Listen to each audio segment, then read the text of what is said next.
যদি আপনি একজন ভারতীয় অথবা আপনি একজন ফুটবল প্রেমিক বা ফুটবল কন্টেন্ট খেলে থাকেন, তাহলে এই ভিডিওটা আপনার জন্য। অনেকদিন পরে ক্যামেরার সামনে আসা একটা খুব সুন্দর মজার জিনিস নিয়ে, এবং লজ্জাজনক জিনিসও বলা যেতে পারে, এবং লজ্জাজনক কি আমার ভিডিও মানেই কিছু প্রশ্ন যার উত্তর আপনারা জানেন, যার উত্তর আপনাদের মাঝেই আছে, কিন্তু আপনারা সব জেনেও না জানার ভান করেন। মেসি কলকাতায় আসার ফলে কিছু ভালো হয়েছে, কিছু খারাপও হয়েছে, কিন্তু ভালো পরিমাণ কতটা হয়েছে তা বলতে পারছি না। কিন্তু খারাপ বেশ খানিকটাই হয়েছে।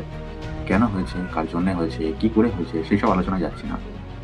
এসব ছাড়া মূল বিষয়টা হলো যে মেসি আসার ফলে ভারতীয় ফুটবল প্রেমীদের বা ভারতীয় যারা প্রশাসনের যে ফুটবলের প্রতি এত উৎসাহ এবং এবং এই বিপুল বাজেট যা দেখলাম, তা সত্যি অবাক করে দিয়েছে।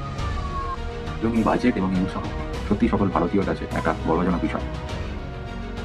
কিন্তু ব্যাপারটা হচ্ছে এই বাজেট, এই উৎসাহ এর অর্ধেক যদি আমরা নিজেদের দেশের ফুটবলের প্রতি দেখাতে পারতাম, তাহলে আজ ভারতীয় ফুটবল সারা বিশ্বের কাছে আরো অনেক জনপ্রিয়তা লাভ করতো।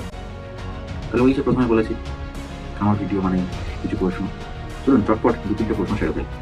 তাহলে প্রশ্ন হলো, আপনারা ফুটবলকে এত ভালোবাসেন, মেসিকে এত ভালোবাসেন, তাহলে নিজের দেশীয় ফুটবলকে সমর্থন করেন না কেন? মেসির জন্য একটা এত বড় মূর্তি তৈরি হতে পারে, আদৌ সেটা মেসি কিনা এখনো জানা যায়নি। এখানেও হয়তো টাকা চেয়েছে, সস্তার কারিগর ভাড়া করে এনে বানিয়েছে।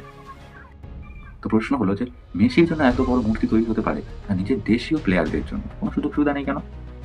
মেসি ভারত ভ্রমণের বাজেট এত বড় হতে পারলে, তাহলে নিজেদের জাতীয় টিমের প্রশিক্ষণের বাজেট বাড়ছে না কেন? সুতরাং ভাবুন, নিজেকে প্রশ্ন করুন, প্রশাসনকেও প্রশ্ন করুন, কেন ভারতীয় ফুটবল দলের অবস্থা এত শোচনীয়?